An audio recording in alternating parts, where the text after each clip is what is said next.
Now, there is one heck of a piece of physical evidence that I took Michael Hesman to. He was astounded.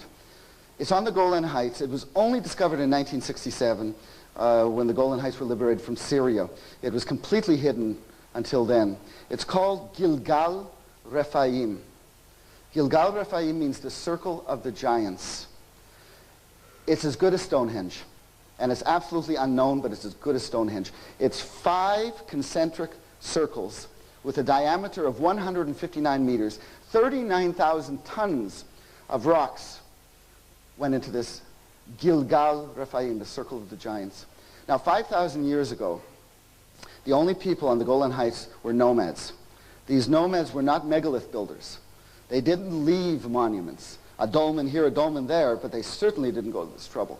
Now, the circle has 2 openings, one to the southeast, one to the north and southeast, yes.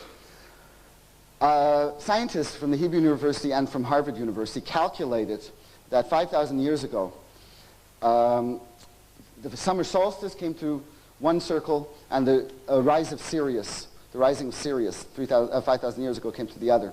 So it seems to be some sort of astronomical laboratory, but quite frankly, you can't prove it. One thing is absolutely certain. I'll give you a quote from a scientist. He said, why would they build a 39,000-ton monster like this 500 years before the pyramids when a stick and a rock will do the same thing?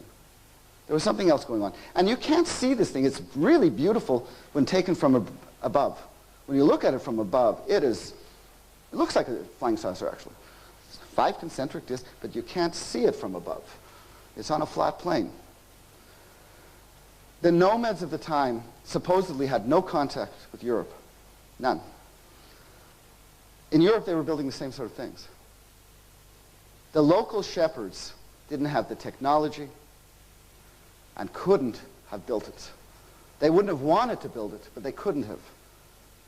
So who built it? It had to be outsiders.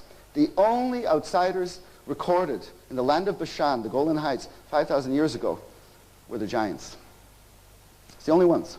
Now, I've gone through this with rabbis. I've actually talked to rabbis. I said, look, could giants have really built this thing? They said straight out, according to biblical text, there were giants. Og was the king of Bashan. There were giants in the Golan Heights. Now, these giants, let me tell you, God didn't like them. Didn't like them one little bit. The last giant wasn't killed until after Joshua, almost 1,000 years later, when not Goliath. The last giant was Seth. It was killed by Seth. It had 6 digits and 6 toes, 24 toes. It's in the Bible.